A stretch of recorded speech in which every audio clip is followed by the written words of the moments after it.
This is just an audio check for media. Media, this is a sound check. Give me a thumbs up once you're set. Microphone check. 1, 2, 3, 4, 5, 6, 7, 8, 9, 10. Microphone check for media. 1, 2, 3, 4, 5, 6, 7, 8, 9, 10, 9, 8, 7, 6, 5, 4, 3, 2.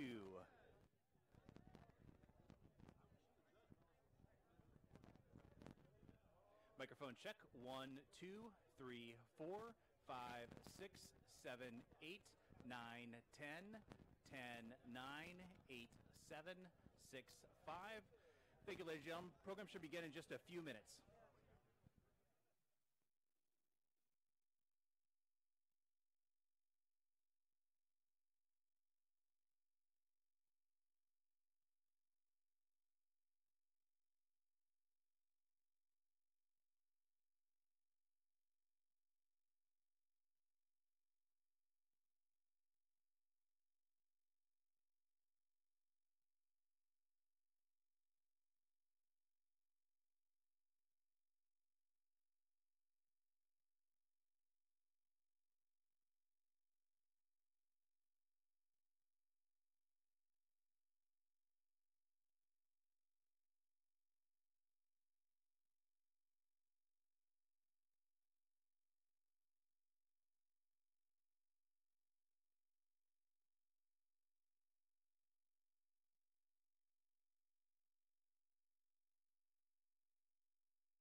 Program's about to begin. As a courtesy, please silence all cell phones and wireless devices. Thank you.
welcome to San Francisco. Good morning, everyone. It's great to be here on our Treasure Island, and I want to say thank you to the Treasure Island Authority, to all of our elected officials that are here. We got our Chamber of Commerce, we got our developers. You can see in the background, 5 Points, Lennar, Chamber, PG&E. Everybody's here today because we're so proud to host everyone on this historic occasion, the 10th anniversary of the state's cap and trade bill. It was signed into law right here on Treasure Island. And I want to say again, thank you, Governor Jerry Brown, for your tremendous leadership that you've shown on the state's environmental issues. I also want to thank Governor Schwarzenegger for signing California's original cap and trade bill in 2006 right here.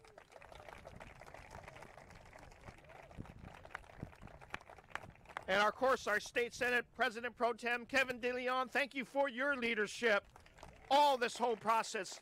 Kevin, and I know you love our city, and you love the state, and of course, the man who had to fly all the way from Palm City, Southern California this morning, got here in time. Assemblyman Garcia, thank you for taking the lead to ensure the critical programs and benefits come to our state. Everyone, California is truly a national and international model for sustainable energy policies and responsible environmental stewardship. Here on Treasure Island, we know firsthand how fragile our environment can be.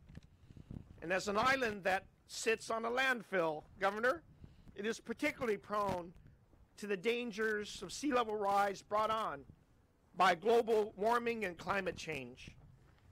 And it serves as a reminder that climate change does have real life impacts, which makes it fitting that we are here once again to sign this historic legislation extending the state's cap and trade bill until 2030.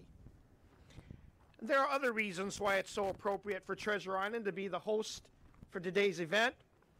We're working on an 8,000 unit development project right here that will have 25% affordable housing and feature climate-friendly transportation policies right on this island.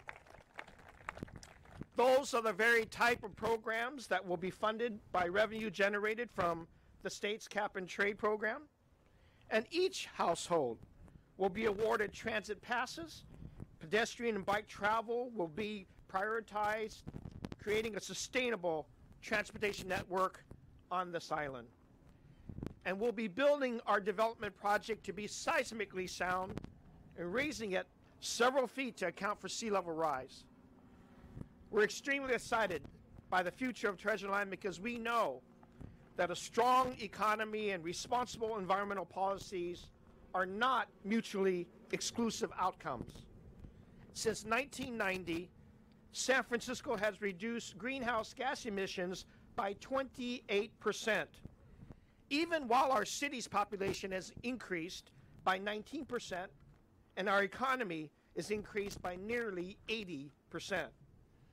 And we accomplished our goal 2 years ahead of schedule. We're not done either, because this city and this state takes environmental responsibilities seriously. So when the federal government refuses to do its part to stem harmful emissions or develop sustainable energy policies, California, with all of our leaders here, will put the future of our residents above partisan politics.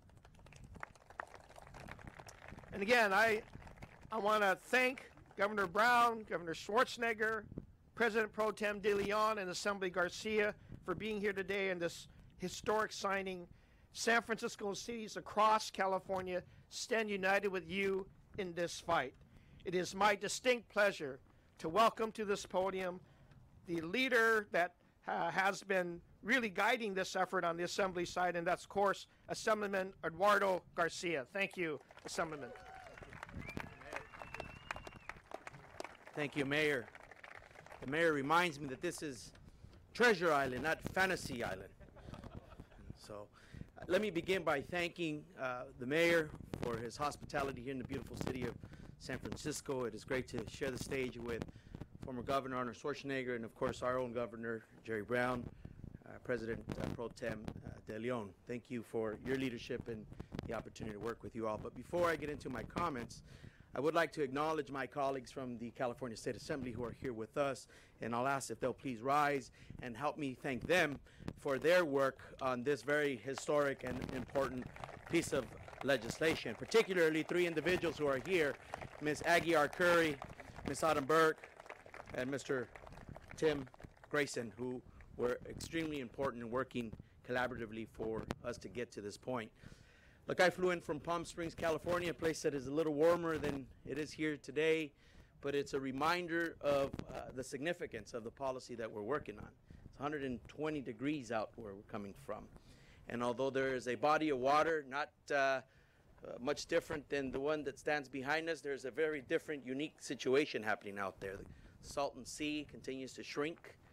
It continues to have air quality impacts on the people who live in and around the area of the sea, and 7 out of 10 kids continue to suffer from respiratory disease problems.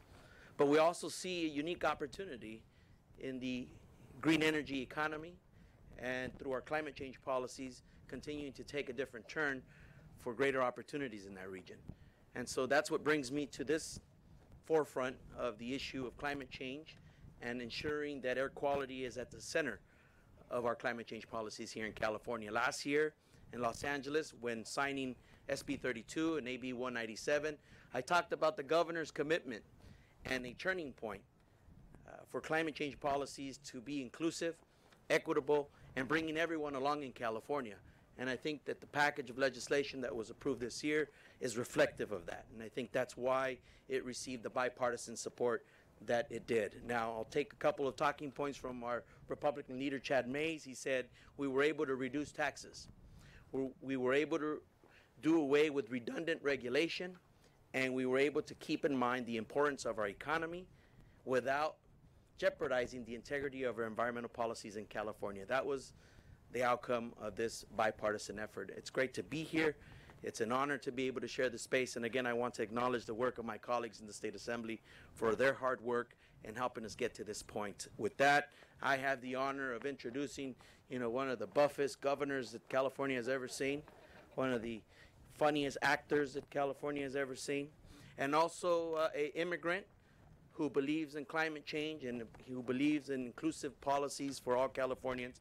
That is Governor Arnold Schwarzenegger. Thank you.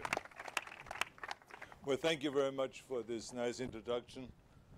And I want to say thank you to Governor Jerry Brown for inviting me here to this very important ceremony and to extend AB 32 to 2030.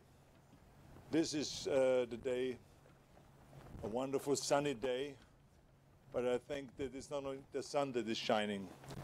The state of California today is shining, because this is a very important message, I think, not only for this state, but for the country and for the whole world. It's a message that we have a functional government here in California, where Democrats and Republicans work together.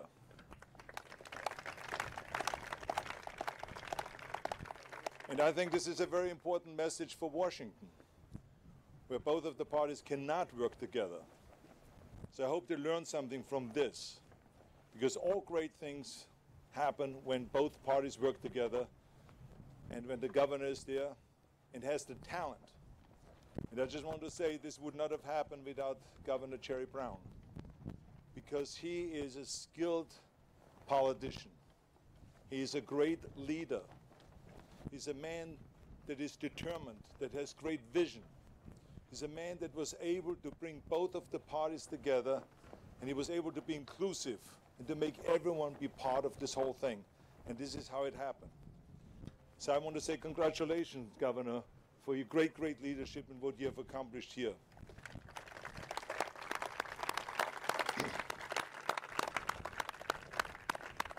I mean, you had 8 Republicans voting for this. I wish that in 2006 I would have had 8 Republicans. I had one. But this is how times have changed, and I think that he did a fantastic job. So I also want to say thank you very much to the legislators for doing such an extraordinary job. And for both of the parties, Democrats and Republicans, to be able to move a little bit from the extreme right and extreme left closer together, enough so that they can compromise and have a great, great bill. So I want to thank you all. I want to thank my Republican colleagues that have voted for this. They've shown great, great leadership. Now, this is very important because it is not important just for the state of California, but it shows to the rest of the country how strong subnational governments are, cities and states, how we do not have to wait for Washington to create action. We can do it on our own. It shows great leadership. We're going to inspire other states and other cities to do the same thing. And it shows also to the rest of the world that America did not drop out of the Paris Agreement. America is fully in the Paris Agreement. The states and the cities in America, the private sector, the academic sector, the scientists, everyone is still in a Paris Agreement. There's only one man that dropped out. But America did not drop out. And it's also very important because I know that the Republicans have heard so many times from their party officials, don't vote for this because this is the worst thing for the economy and we're going to lose jobs. Well, we have heard that same song and dance in 2006.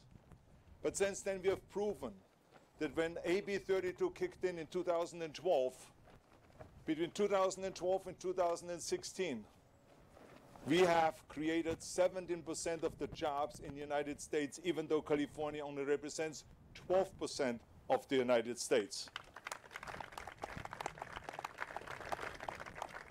And California has contributed 25% to the economic growth of the United States, even though we only represent 12% of the United States. So we are the economic engine.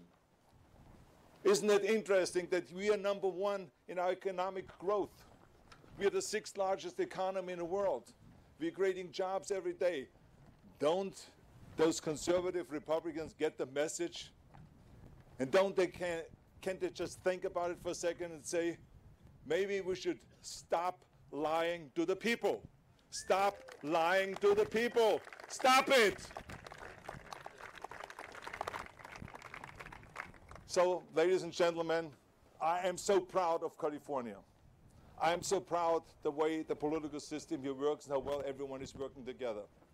So I just want to say thank you very much again for having me up here. And now next I'm going to introduce a great leader, my friend Kevin De Leon, Senator Pro Tem, who has worked very hard on this legislation, who talked to me already 3 years ago about that we have to extend what you have done, Governor.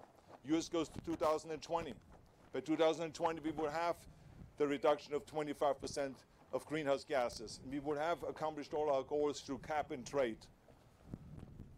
But he has worked on it and worked on it with the governor, and now here is the day. So let's welcome this great, great leader and great friend of mine, Senator Kevin De Leon.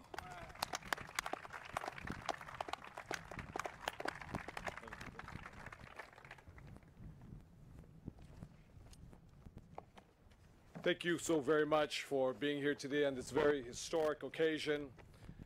Governor Schwarzenegger, Arnold, I want to thank you very much for setting California on this road a decade ago.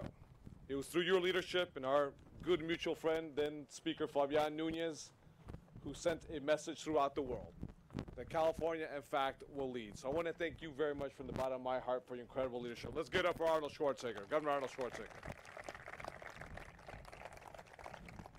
To Governor Jerry Brown, I want to thank you very much for forcefully keeping us on course so we can show the world that California will lead on climate and clean energy where Washington, D.C. will not. I spent a lot of time with our governor, hours on the phone and in person throughout weekends as well on July 4th. And I can tell you, each and every one of you, it was through his sheer tenacity, his willpower, that we're here today. Let's get up for our great Governor, Jerry Brown.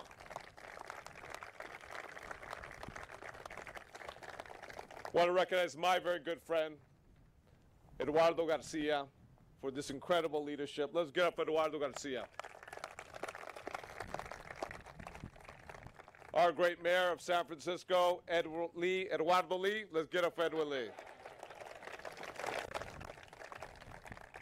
And of course, the great assembly members and great senators here, starting with Senator Jerry Hill. Senator Jerry Hill. Senator Bill Dodd. Senator Ricardo Lara. And a friend of ours who couldn't be here today, but he was there with me in the negotiations, and that is our Speaker, Anthony Rendon. Let's get it for Speaker Anthony Rendon. Now, this is a pivotal moment, but let's be clear. The largest state in the Union, the sixth largest economy in the world, just redoubled its commitment to climate.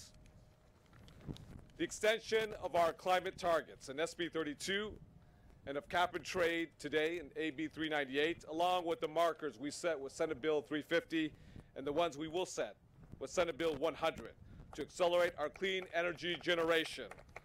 All of this together will move California into a future we know we have to create for our children and their children. It will be challenging, no doubt, a transition to wean ourselves off traditional fuels, but it is one that we as a human race intricately know we have to make. By moving forward boldly like we are today, we prove once again why California has a reputation for being on the cutting edge.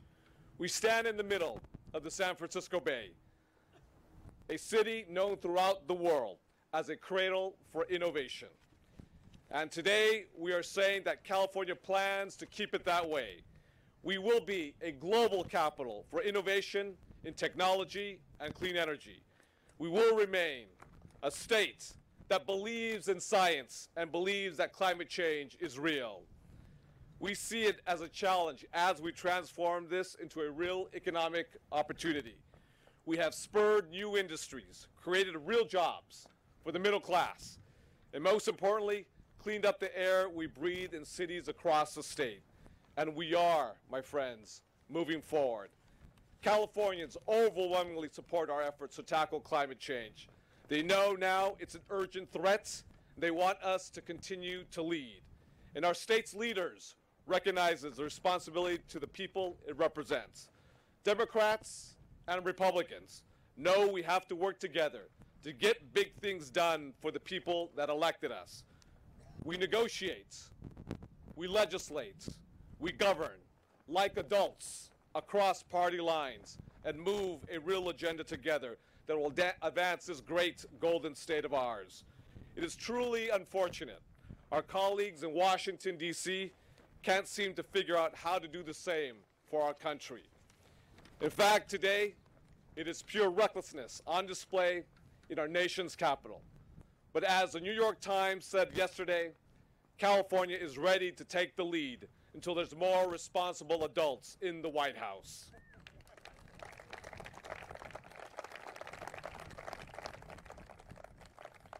We got this done after very long, arduous, and painstaking negotiations. Now, it's far from perfect. There's no doubt about that. But a two-thirds measure, by design, requires compromise. This was a commitment made by an entire spectrum of interests, environmental concerns as well as industrial concerns. And miraculously, we came up with a miracle. Because all parties shared a commitment and understanding that we can, in fact, reduce carbon emissions, clean up our air, and also foster a growing economy. This is an example for the entire nation and the entire world of how you successfully govern. And as I said last week, legislative unicorns do exist. There was almost a mythical nature in how this thing came together. The rarity of different industries, environmental groups, political parties coming together to find a solution. But I read this week that unicorns also symbolize the opening to infinite possibilities. Beguiling in their beauty, they give us the power to believe anything is possible. Well, this unicorn is making us see the possibility of California's clean energy future. And more than ever, I think it's vital that California remains a beacon of hope and opportunity in a very uncertain world. And that one single election won't reverse generations of progress at the height of our historic diversity, our scientific advancement, our economic output, as well as our sense of global responsibility. We did this together, and we will keep moving forward together, making history until every single Californian can breathe clean air, drink clean water, power their homes, their businesses, or their car with clean energy, until the California example becomes a golden standard for the entire world. Thank you very much, everybody.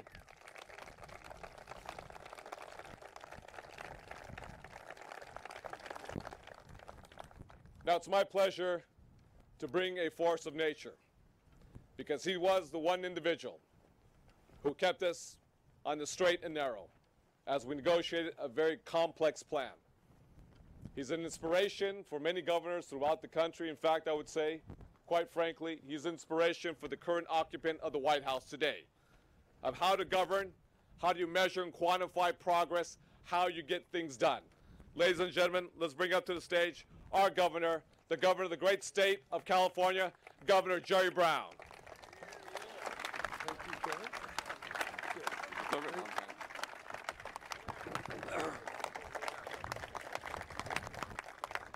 Thank you. Thanks. Appreciate it. Glad you're all here.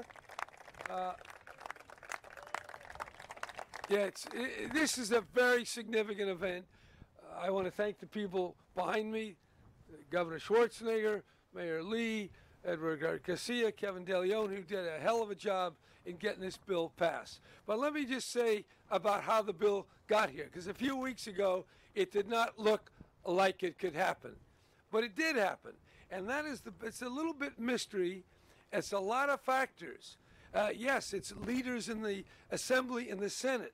It's staff people in my office. It's people in industry. And they're here. Shall we mention them? People representing oil, agriculture, business, Chamber of Commerce, food processing, Foster Farms, Gallo Winery, the whole crowd. And so, plus we have environmentalists. This is a wide thing. Now, some people say, oh my God, we don't like those people. Well, let's face it, this is California. Our industry, our wealth, our whole well-being is the product of all these different individuals and companies and organizations and cultural organizations and nonprofits, the whole thing. So it wasn't just one person. It was all these forces that exemplify California. And I want to say at that point, Governor Schwarzenegger was pretty amazing. As a Republican in that Democratic legislature, we had Republicans all over the country. Only one signed into law a Global Solutions Act that had this cap and trade measure part of it. This is the only law in the United States. It's the only law that exists. It's right here. And that was, we had a Republican governor and a Democratic legislature, and in addition to that, he appointed Mary Nichols. Mary Nichols from the California Air Resources Board. So that's another miracle, because I appointed her when I was governor back in 1978. So that's another thing. Experience counts. Now, all you young people, I know how you feel. I used to be young. I didn't give a damn about experience. When I decided to run for governor, my father said, you can't do that. Run for attorney general first. I said, no way. I'm going for the top job now. Okay? Now, a little later in life, like 42 years later, I can tell you, experience is good. You know stuff. But Arnold, by putting in Mary Nichols, by signing this far-reaching bill, I mean, it's pretty incredible. And to be here 11 years later, to ratchet it into another 11 years, this is pretty great. And I would say the fact that California can welcome an immigrant from Austria and make him governor, that's another miracle. So we're on the move because we're California. And let's face it, this is not This is not one of these ordinary legislative things. We're dealing with climate change. And next to the threat of nuclear danger, which is the other existential threat, nothing is more serious in the world than extinction. I just heard former Mayor Bloomberg say 3 days ago that climate change could turn Earth into something like Mars, a complete wasteland. Now, it may take a while, but once this stuff gets moving, you can't turn it back. There are tipping points where the Earth goes into irreversible change, and that change can mean extinction of the millions of species, and somewhere along the line we get extinguished too. So the gravity of this topic is so great that it's hard to talk about it. People think you're a little wacky. I mean, come on, what are you, Cassandra? Is this the end of the world? If we don't do something about it, it is the end of the world as we know it. That's how serious it is. Now, having said that, you got to take it in steps. You can't just say overnight, okay, we're not going to have oil anymore. We're not going to have fossil fuel cars. We're not going to have this. We're not going to have that. We need an intelligent, planned transition that will take time. And it takes money, and it takes science and technology and investment and a politics that has vision and consistency and perseverance. And all that is represented by this gathering today. This is very important. This is not about a politician. Let's face it. I'm sorry I'm thinking so much about years.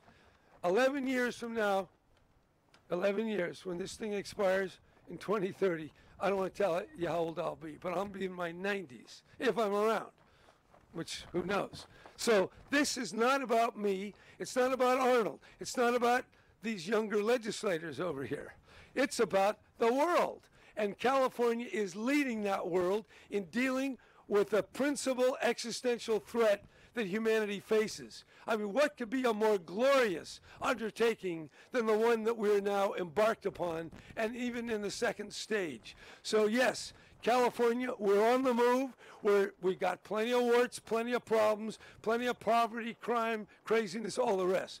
But we have what it takes in our generous welcoming of the immigrant, of our embrace of science and technology and innovation, and our willingness to get down to business and do stuff, and do it decisively. And other people will follow. China is copying this cap-and-trade plan. Quebec has already joined. Ontario is coming in. Washington and Oregon, and I believe other states on the East Coast will follow. And then other states and nations of the world. We are a nation state in a globalizing world, and we're having an impact. And you're here witnessing one of the key milestones in turning around this carbonized world into a decarbonized, sustainable future. So with that, I just say thank you very much, and let's get the bill signed.